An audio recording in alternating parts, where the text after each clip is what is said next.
Between the hedges. Three simple words that can begin any conversation when speaking about one of college football's most historic programs. Since 1929, this place has been home to the Georgia Bulldogs. However, in 1956, a story began about a bulldog. A story that tells how this bulldog named UGA became America's most beloved and favorite mascot. There is another story, though. A story about one family whose commitment, loyalty, and dedication to the University of Georgia led to UGA becoming a household name. Every year during the fall, UGA arrives in Athens, Georgia, to his university, the University of Georgia, to begin another year of making this story. And another chapter in the life of the Seiler family. And another year for UGA. UGA VI, whose official name is UGA V's What You Got, Lauren? The sixth name in a line of the most famous dogs in America. A history this vivid, a mascot that symbolizes all the things that UGA does to a university of this size, the fact that there have now been 6 of them. It's amazing where that story leads, to bowl games, to early days when Sonny and his wife were just students here, when UGA had his own ID card, leaping forward another 40, 50 years where UGA has his name or his paw print and his name on the first UGA Alumni Society card. The story goes in all different directions. You know, has he been head of the UGA Homecoming Parade, Grand Marshal? Yes, he has. Has he been in Playboy? Yes, he has. Has he been on the cover of Sports Illustrated? Well, as a matter of fact, he has. Whose bio is longer in the Sports Information Guide, the president of the University or UGA? Well, the answer, as you probably have guessed, is UGA. So, you know, in a nutshell, the story is surprisingly large. It goes in so many different directions. And perhaps it isn't surprising because it's also the story of a family, you know, one of the sort of first families of the University of Georgia. The Seilers have done so much over the years as this mascot thing has grown. In 1956, an English bulldog was given to Frank and Cecilia Seiler as a late wedding gift. Who knew then that this dog, whose name became UGA, would become the most famous mascot in all of sports? Sonny talked about getting a bulldog a long time before we were married. And the guy that gave him to me went to Auburn, and I had dated him through the years, and he had a bulldog. So he just presented us with one, and Sonny was the happiest person alive. Mascots are important to universities, but sometimes they're mythical. Sometimes you can't take them out in public. You can't really take a yellow jacket to an alumni function. If you could, he'd sting everybody. No dig on our neighbors at Tech. But I think we're lucky to have a living, breathing mascot who happens to be a domesticated animal. I mean, let's face it, America has a love affair with dogs and cats. We love our pets, and bulldogs are, I forget, we looked at the AKC list, and I think the last time we looked, they were about 12th or 13th someplace on the list of registrations for purebred dogs in America. So, you know, to begin with, these dogs are pets, but you can trot them out at, we were just talking in Sonny's room a few minutes ago about when he makes appearances in Washington, D.C. at congressional receptions.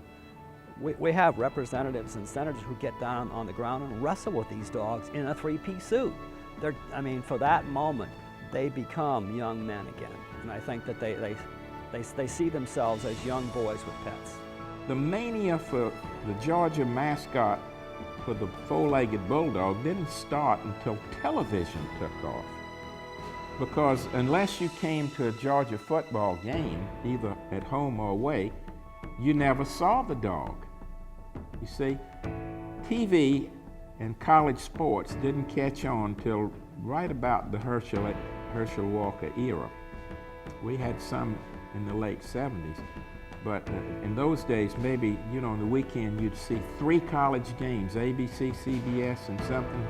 ESPN wasn't even around. Well, now you get 10 or 12 college games a weekend. And Georgia sure has gotten its share of exposure on television. Growing up, he was just a pet. I didn't really start going to ball games till I was about 4 or 5, and you really don't get a connection between the dog and the team and us traveling until I'm about 6 or 7.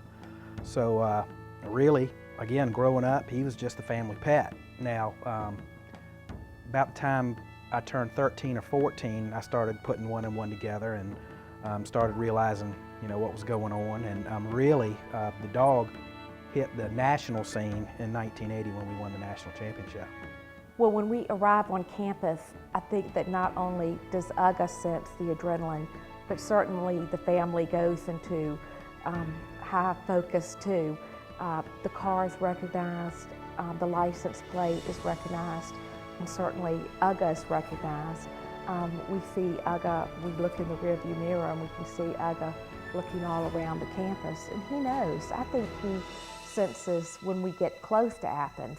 Maybe it's the tone of our voice, maybe it's the noise, maybe it's the smell, but he knows and we know, and we all jump into high gear, and it's really an adrenaline rush from the time we get there on Friday till we leave on Sunday morning. UGA first arrives in Athens, Georgia in late August for picture weekend with the football team and Georgia Bulldog fans. While in Athens, UGA stays at the University of Georgia's Continuing Education Center. The Seilers started coming to the Georgia Center in 1958. At that time, dogs were not allowed in the Georgia Center, so they would wait until dark, leaving the dog in the car, and after dark they would sneak him in the back door up to their hotel room. And they, of course, have to take him out early in the morning to go to the bathroom and do his duties, and then they would put him back in the car for the day, and the following night they'd sneak him in again. But that changed when President Knapp was at the Georgia University, and at that time he had a conversation with Mr. Seiler, and so the rules were changed that the mascot of the University of Georgia would be able to stay in the Georgia Center. Many of the staff has been there for years and years and have known several of the UGAs, and so it's really like coming home. And it's a funny thing, it's almost an instinctual thing. The UGAs will get off the elevator and turn toward the direction of their room, and it's not anything we have to teach them. They know, and they get out of the car and they walk through the lobby and they head to the elevator, and they can't wait to get to their room. So they just can consider it an extension of their home. We've been staying at the Georgia Center since it opened in 54, 55, and it's a convenient place to stay because we can get to and from different places that we have to take him. Fans don't realize, but UGA's day starts early Saturday morning. Sometimes he'll make 3 different appearances before we even go to the stadium at different schools and things going on at the university. So we can get there easily from there. We can get him in and out.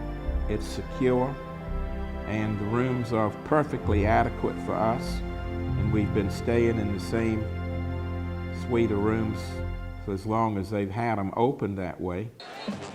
During Picture Day, Bulldog fans begin lining up as early as midnight Friday for a chance to take their picture with UGA on Saturday beginning at 1:30 in the afternoon. Only 120 slips are given out to the thousands of fans who line up for this rare photo opportunity. I'm Swan Fowler. How are you? Nice to see you. Hey, how are you? Nice to see you. Hey, how are you? And if y'all just sit down on either side of UGA. Okay, I don't snap them because I'm not responsible, but I know one of these folks will do it. We have had 2 incidents since I've been doing Picture Day where the babies have come right from the hospital. And I remember once a daddy had this tiny little thing and it still had its hospital bracelet on. And I said, "Where is this baby's mother?" He said, "Oh, we took her home, but this is the baby." And that was the first thing this dad wanted to do, was have his infant's picture taken with UGA. This year we had one that was 5 weeks old. But it's important. I mean, it is, you live and breathe red and black, and you live and breathe UGA. And that's very important to these fans. And we have people that bring us pictures from years ago, and they'll have the child with them, and they'll say, "This is this baby." And it's very gratifying for us, and we appreciate that. What's surprising perhaps to people from the outside world is that people start lining up to get their picture taken with UGA sometimes at midnight or before midnight the night before. It's like Santa Claus at the mall times 10 or times 100. Again, if this is your only opportunity to actually get photographs with UGA, or if you think it is, if you want your two little kids, your daughter in her cheerleader outfit, and your son in his t-shirt and football jersey with a ball in his arm or something, and that's important to you for a Christmas card purpose, you're going to do it. It's just a 2-hour time window, and I think that they decide that a family can come by and get their photo taken 1 per minute. So they actually have this mathematically planned out down to a science. They only hand out so many slips. It's basically a voucher that saves your place in line. So if you don't want to have to stand out in line, you know, for 6 or 8 or 10 hours before the signing, as long as you're there when they give the slips out in the line, you can go elsewhere. I'm sure a lot of families owe them a lot of gratitude for great memories. You know, these pictures last a long time. You know, I enjoy, appreciate all they've done, and it's a heck of a sacrifice, you know, to do that. And I'm sure it's appreciated by everyone in the Bulldog family. Well, my wife and I both went to Georgia, so we live in Atlanta. We like to come back and follow the team, and it's just real special to be able to hang out with UGA. Like I said, we have a English at home named Sugar. So Whit, he had his first chance to come get his picture made with UGA today, so we took the opportunity to drive over this morning and get him hooked up. Appreciate y'all waiting so long. Okay, sir, if you'll sit down. I will have something to say.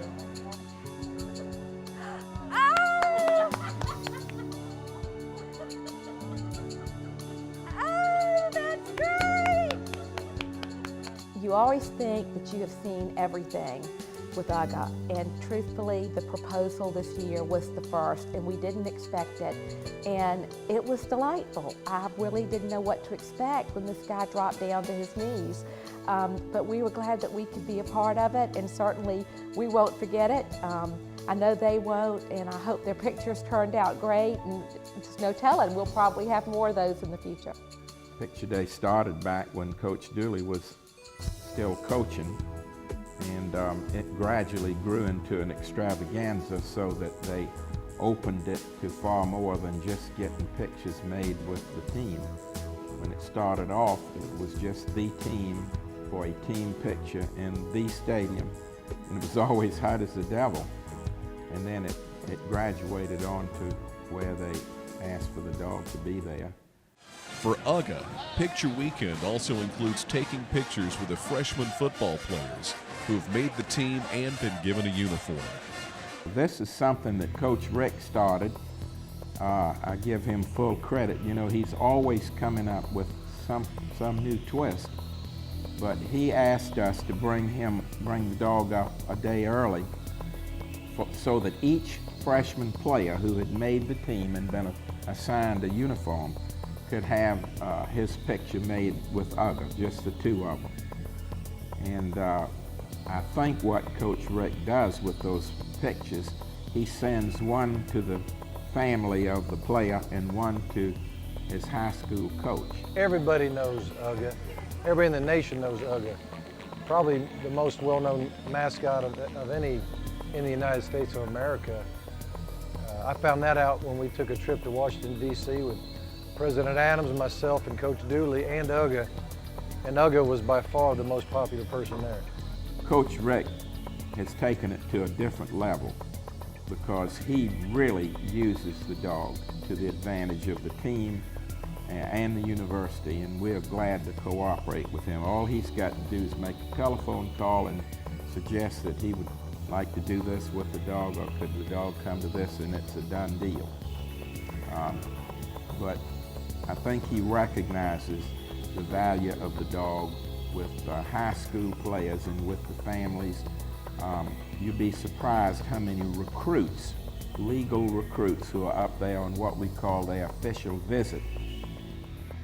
We always have the dog around the dressing room after the games, win or lose, and that's been a tradition. And you'd be surprised how these high school players pay attention to him. They don't always go and rub him on the head, you know, but they glad to see him up close.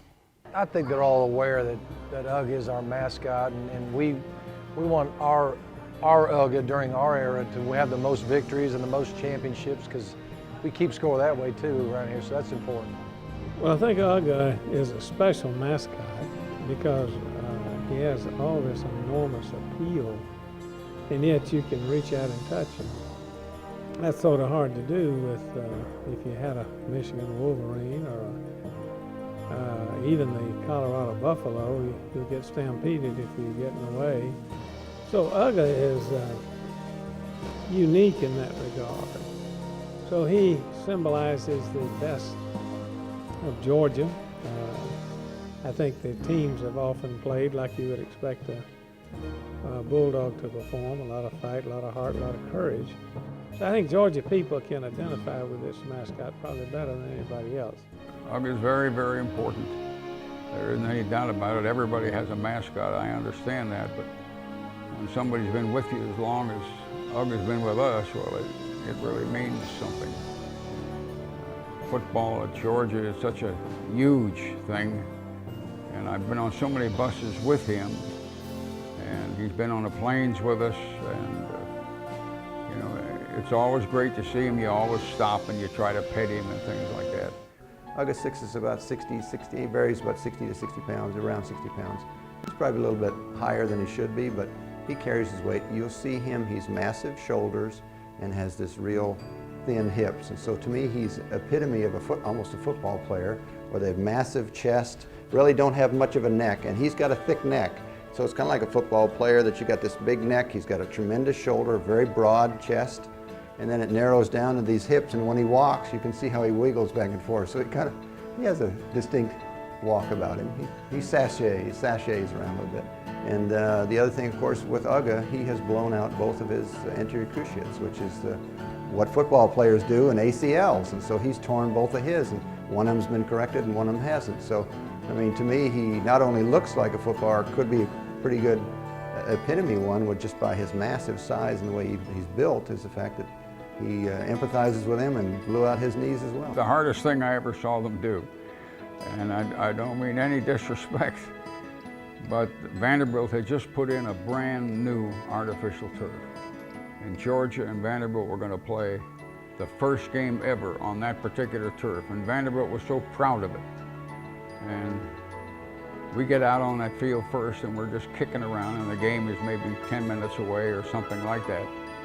And Sonny's out there with UGA, and it's a brand new field. And UGA decides to go to the bathroom right on the 50-yard line, right there in the middle, in front of that half-full stadium, you know. And he really does go to the bathroom. And Sonny Seiler just didn't miss a beat, came out, it was either a handkerchief or a paper towel, I don't know what, and he just picked that son of a gun up and just put it in his sport coat pocket, just like nothing had happened. And the whole press box, we're all up there watching, and we're all dying, oh no, oh no. It's one of the greatest things I've ever seen. We're the state university. Our fans and alumni stretch the four corners of this state, and they're passionate about the University of Georgia. And I think the thing that you try to achieve in college athletics is a tradition that gets stronger with the passing of time. And other schools have traditions. They have symbols and monuments and things that endear their fans and their friends and alumni to their institution, same as we do here. And I think that's the great thing about college athletics. Somebody else has a mascot relationship or a tradition or a symbol that means so much to them. And I think the several unique things here, without dealing with the people who have perpetuated Georgia's great tradition, great athletic heritage. Just think about the real symbols for Georgia. The hedges, first of all. I think UGA would be right in there, if not a co-equal, very, very close behind. Our chapel bell ringing after a game. Those are really wonderful traditions. And I think UGA is the most important. UGA means a lot because it means a lot to the school. But what I've been so amazed about All around the state, people name their dogs after me. And I understand it when they take little UGA lookalikes and say, here you are, Munson, this is you, and here's a puppy. But in this state, for some reason, everybody's got a German Shepherd. And what I can't figure out is, why in the devil we got German Shepherds and we're calling him Munson? Because he don't look like UGA. It's just something that we've grown with. And you know, when you live with it for 51 years, it's just part of you. People ask me, which is your favorite dog? I can't answer that. I can remember different things about the dogs that have happened. I can remember different little quirks that one had over another. But really my favorite is the one that we have at that time, because we're close to him and I see him every day. Located inside Sanford Stadium is a memorial to all the UGAs. It is here that these dogs are laid to rest, each of them with their own headstone telling their name and record.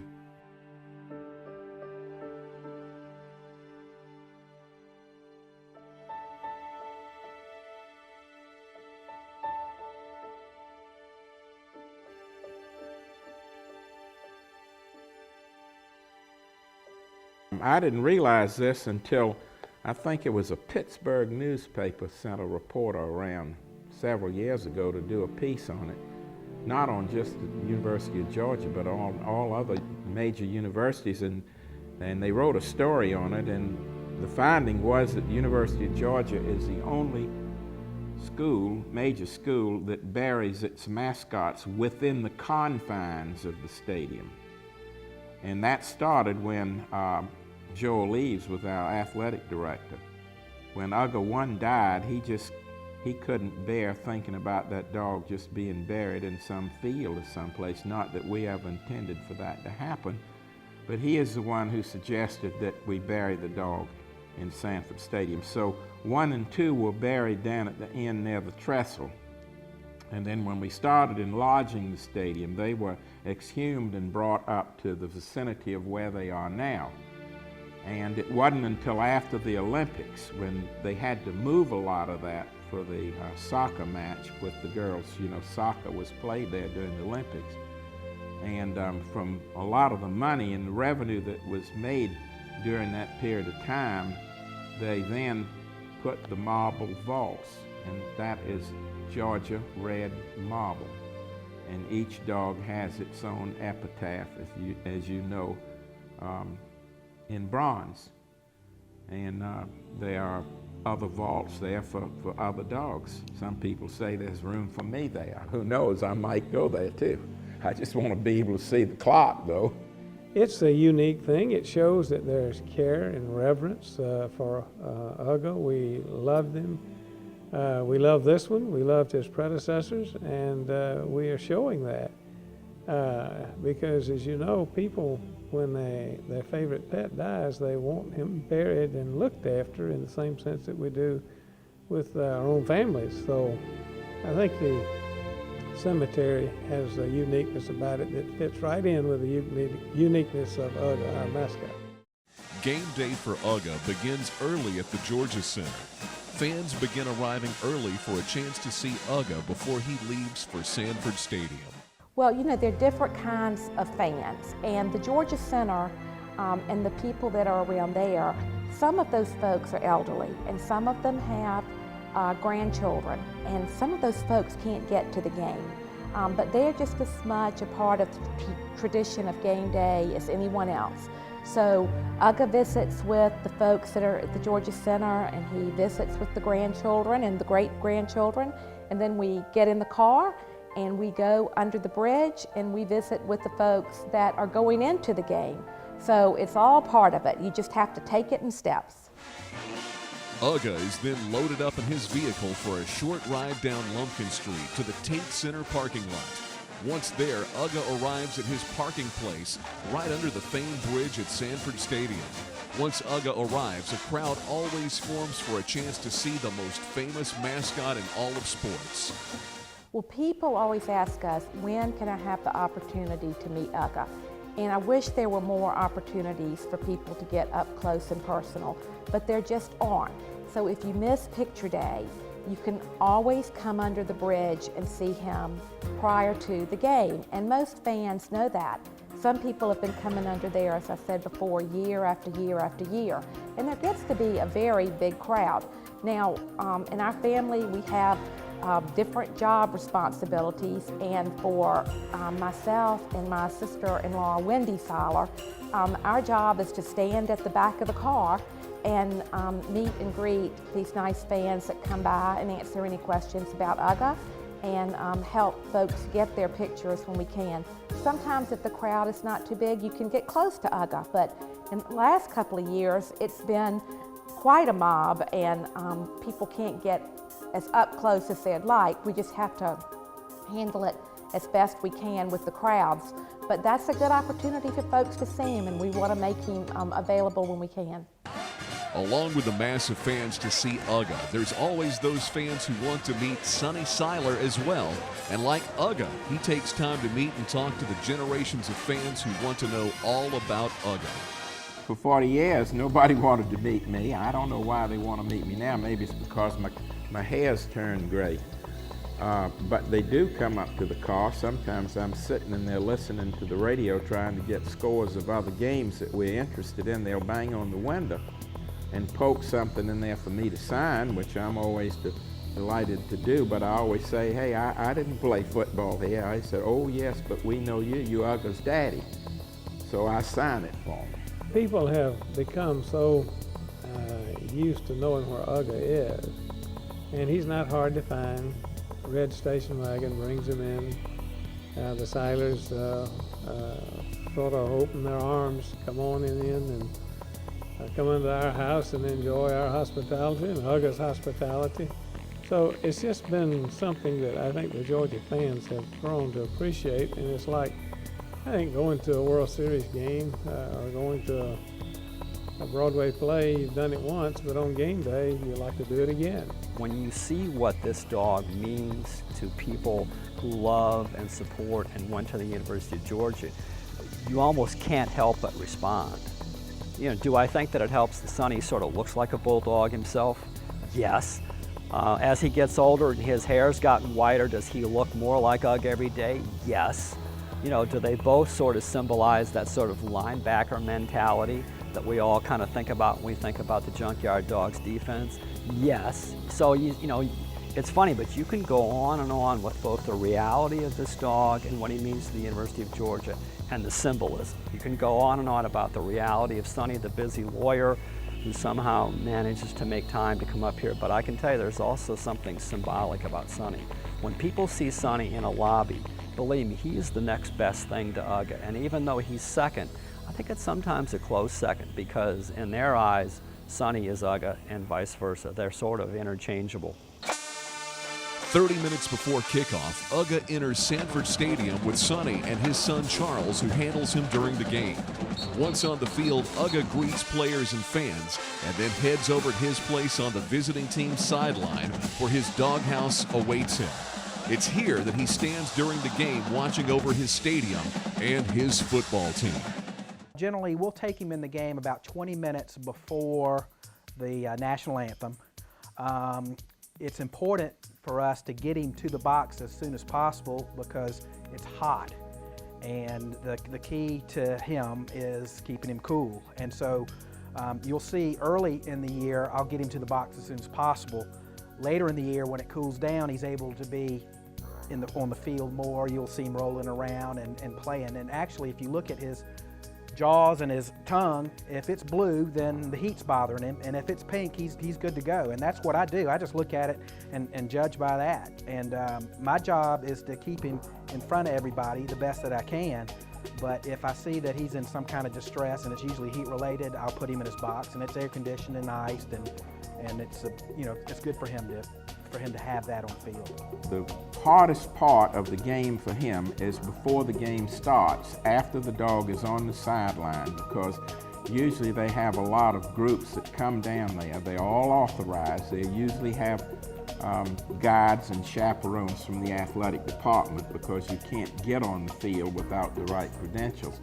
But they crowd over there to have their pictures made, and he is very good about it. If he senses that UGA's getting too hot, overheated, he'll just say, excuse me, he's got to cool off. We put him back in the air-conditioned house and give him about a 5 or 10 minute break, and then he's ready to go again. The difficulty is he wants to catch anything and everybody. He likes to catch flags, he likes to catch parachutes, he runs after players, he really likes to get coaxial cables that are hooked to television cameras. And so if you've seen me lately with him out at the stadium, I'm generally about 20 yards away from everybody, and I continually have to adjust him and move him to keep him out away from everybody, simply because most people aren't looking down. And as the team runs on, they're really not looking down. So back in the day, we'd let him run out in front of the team, but since this dog is big and he is affected by the heat and the fact that he's not as fast as the other dogs, we don't allow him to run out in front of the team anymore, simply because we think he might get trampled. So we try to keep him out of harm's way, and actually it's best for us to keep him that far away from everybody, because then everybody can see him. The dog senses that he's got some belonging in the stadium. You know, for many years, we would run the dog on the field. Either Charles would run him on, or Charles would hand it off to a certain cheerleader who was trained to run the dog on the field. We haven't run Six on the field simply because he had a cruciate ligament operation when he was 1 year old on his hind leg, and the vet school said, we don't think it's a good idea to make him run. So we don't make him run, and we don't have to, because Charles will walk him out and stand with him in the middle of the field during the Star-Spangled Banner and other announcements, so that the news media has a good opportunity to get a one-on-one type shot, even with cameras with zoom lenses. Back in the day, you weren't supposed to bring cameras into the stadium. People did it, and they wanted pictures, and they'd hand us a camera over the sideline, or somebody would always have a camera in the dog's face. But now it's so easy for somebody to whip out a cell phone and take a picture, where we used to do, say, 50 of them every 5 minutes. Now there's 100 every 5 minutes, and so the dog is constantly having to get posed. And there again, I'm constantly looking down, posing him, so I don't get to watch a lot of the game. And the good thing is, now that there are jumbotrons just about in every stadium, if there is a big play and I hear it and I know something's going on, I can check it out after the fact and know what's going on.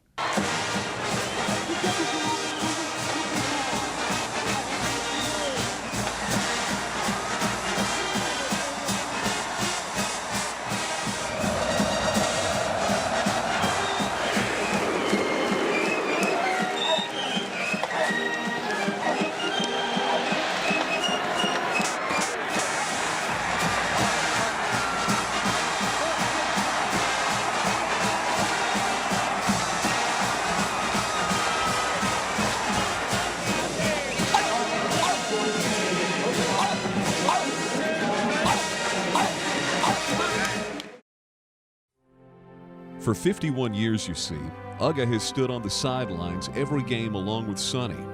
These days, each of them, UGA and Sonny, have their own place in Sanford Stadium. UGA's on the visiting sidelines with Charles, and Sonny's on the Georgia sideline. It is there you realize that he is Georgia's biggest fan. Late in the fall this year, it was Kentucky who came to close out the season in Sanford Stadium. When the final horn sounded, the end of this chapter was near. With a victory over Kentucky, a celebratory kiss from head coach Mark Richt to his wife, and Sugar Bowl bound, UGA leaves his stadium to rest until the next year. I have a big investment at that university, and I feel it's payback time. I have 2 degrees there. I have a business degree, and I have a Juris Doctor degree, and I'm proud of those degrees more and more every day. I think they become more and more valuable as the years go by. And if this is a way that I can pay back that university, then I will continue to do it as long as I can. But I don't believe in my mind that I have ever left the university in Athens. I think about it all the time. I know Athens like the back of my hand. I have 1 daughter who lives there with 3 grandchildren. So, you know, if you never leave a place, either in spirit or in being, it's not so hard to continue to do it. We love the school. all of us love this school, and you said the right word, it's a passion. And it's not just a passion for the athletics, it's a passion for the school. And I am indebted for the education I received there and for the livelihood that it's afforded me, and I will forever be indebted to the entire experience. And there's not a time that I don't set foot on the campus and think to myself, I'm the luckiest person in the world because I'm a part of this great university. What can you say about a family that basically gets in the car and drives from Savannah to Athens 4 hours, the way most people go to the grocery store? It'd be one thing if Savannah were located in Greensboro, if it was a 45-minute trek down the road. But this family, I think we figured it out once recently, and I'm sure it's a lot more now. You know, they had about 175,000 miles just in UGA trips. You know, they've circumnavigated the globe 7 or 8 times. I think the answer probably lies in the fact that UGA represents something to the Silers too. You know, they were just college kids, they had a puppy, and the first day they took him to a Georgia football game, a Florida State game in 1956, they were just fooling around. They didn't really know it was going to amount to anything. It was people's reaction to the dog, and I think their own, that began to sort of progressively instill in themselves this sense of pride. The Siler family have done a wonderful job of starting the tradition of UGA, and have carried it on to this point, and I'm sure we'll carry it on for years to come. I hope so anyway. Do a wonderful job, and you can't think about UGA without the Siler family. I have come to know that they are very dedicated to the University of Georgia, very loyal individuals, are willing to sacrifice a lot of their personal time and space to bring him to football games, to bring him to a lot of activities. And I think hopefully people get from the sense of Sonny and Cecilia Sire the dedication they have for this university, their alma mater, and the willingness they are to bring him a lot of different places, somewhat inconvenient sometimes for them, but I think they are great examples of the loyalty they have for this university. So I think one of the things I hope people understand about them is they're very dedicated individuals, love this university a lot, and are willing to do what they can to do that. Well, it has to be a labor of love because it is very time-consuming. UGA, being a bulldog, is not really that easy to manage, high maintenance, but they just enjoy being a part of the Georgia tradition, and UGA has become one of the biggest features, one of the biggest pieces of the Georgia tradition that we have. I mean, the hedges are important, the chapel bell is important, the arch is important, but so is UGA, and the Silers, I think, take great affection to having an opportunity of managing one of Georgia's greatest traditions. It's just gotten stronger and stronger through the years.